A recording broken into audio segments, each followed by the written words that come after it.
Mark సువార్త మొదటి అధ్యాయము. దేవుని కుమారుడైన యేసుక్రీస్తు సువార్త ప్రారంభము. ఇదిగో నా దూతను నీకు ముందుగా పంపుచున్నాను. అతడు నీ మార్గము సిద్ధపరచును. ప్రభువు మార్గము సిద్ధపరచుడి, ఆయన త్రోవలు సరాళము చేయుడని, అరణ్యములో కేకవేయుచున్న ఒకని శబ్దము అని ప్రవక్తయైన యెషయా చేత వ్రాయబడినట్టు బాప్తిస్మమిచ్చు యోహాను అరణ్యములో ఉండి పాప క్షమాపణ నిమిత్తము మారుమనస్సు విషయమైన బాప్తిస్మము ప్రకటించుచూ వచ్చెను. అంతట యూదయ దేశస్థులందరును యెరూషలేము వారందరును బయలుదేరి అతని యొద్దకు వచ్చి తమ పాపములను ఒప్పుకొనుచు యొర్దాను నదిలో అతని చేత బాప్తిస్మము పొందుచుండిరి. యోహాను ఒంటెరోమముల వస్త్రమును మొలచుట్టు తోలుదట్టియు ధరించుకొనువాడు, అడవి తేనెను మిడుతలను తినువాడు. మరియు అతడు, నాకంటే శక్తిమంతుడొకడు నా వెనుక వచ్చుచున్నాడు. నేను వంగి ఆయన చెప్పుల వారును విప్పుటకు పాత్రుడను కాను. నేను నీళ్లలో మీకు బాప్తిస్మమిచ్చితిని గాని ఆయన పరిశుద్ధాత్మలో మీకు బాప్తిస్మమిచ్చును అని చెప్పి ప్రకటించుచుండెను. ఆ దినములలో యేసు గలిలయలోని నజరేతు నుండి వచ్చి యొర్దానులో యోహాను చేత బాప్తిస్మము పొందెను. వెంటనే ఆయన నీళ్లలో నుండి ఒడ్డునకు వచ్చుచుండగా ఆకాశము చీల్చబడుటయు పరిశుద్ధాత్మ పావురము వలె తన మీదికి దిగివచ్చుటయు చూచెను. మరియు నీవు నా ప్రియ కుమారుడవు, నీయందు నేను ఆనందించుచున్నాను అని ఒక శబ్దము ఆకాశము నుండి వచ్చెను. వెంటనే పరిశుద్ధాత్మ ఆయనను అరణ్యములోనికి త్రోసికొనిపోయెను. ఆయన సాతాను చేత శోధింపబడుచు అరణ్యములో 40 దినములు అడవి మృగములతో కూడా నుండెను. మరియు దేవదూతలు ఆయనకు పరిచర్య చేయుచుండిరి. యోహాను చెరపట్టబడిన తరువాత యేసు, కాలము సంపూర్ణమైయున్నది, దేవుని రాజ్యము సమీపించియున్నది, మారుమనసు పొంది సువార్త నమ్ముడి అని చెప్పుచు దేవుని సువార్త ప్రకటించుచు గలిలయకు వచ్చెను. ఆయన గలిలయ సముద్ర తీరమున వెళ్ళుచుండగా సీమోనును సీమోను సహోదరుడగు అంద్రెయయు సముద్రములో వలవేయుట చూచెను. వారు జాలర్లు. యేసు, నా వెంబడి రండి, నేను మిమ్మను మనుషులను పట్టు జాలరులనుగా చేసెదను అని వారితో చెప్పెను. వెంటనే వారు తమ వలలు విడిచి ఆయనను వెంబడించిరి.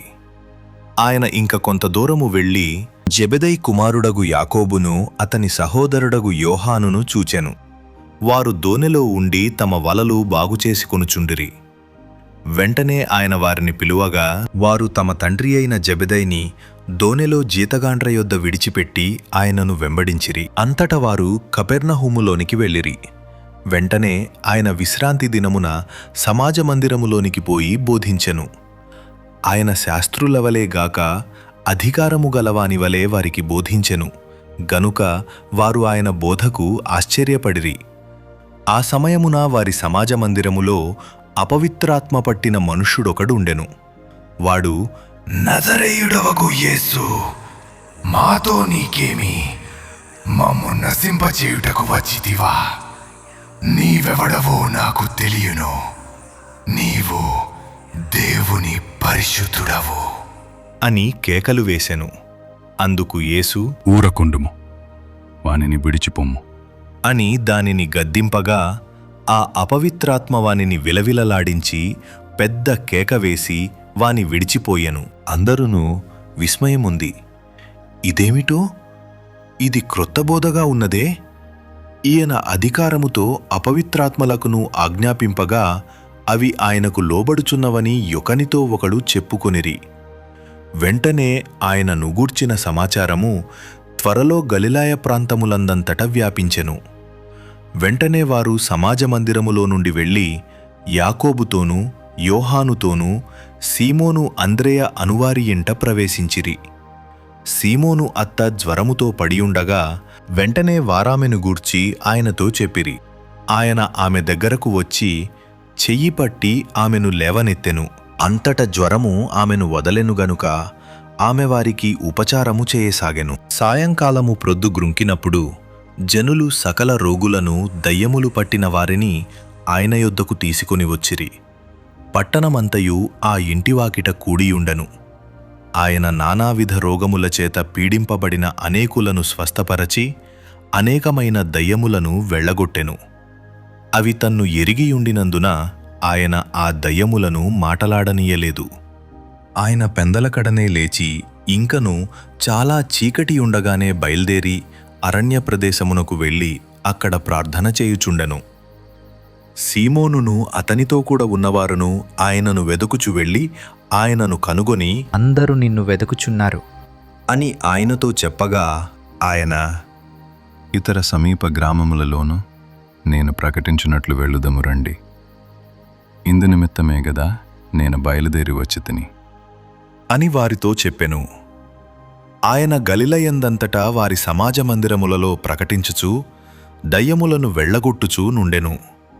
ఒక కుష్ఠరోగి ఆయన యొద్దకు వచ్చి ఆయన ఎదుట మోకాళ్ళూని, నీకిష్టమైతే నన్ను శుద్ధినిగా చేయగలవా అని ఆయనతో చెప్పి ఆయనను వేడుకొనగా ఆయన కనికరపడి చెయ్యి చాపి వానిని ముట్టి, నాకిష్టమే, నీవు శుద్ధుడవు కమ్ము అని వానితో చెప్పెను.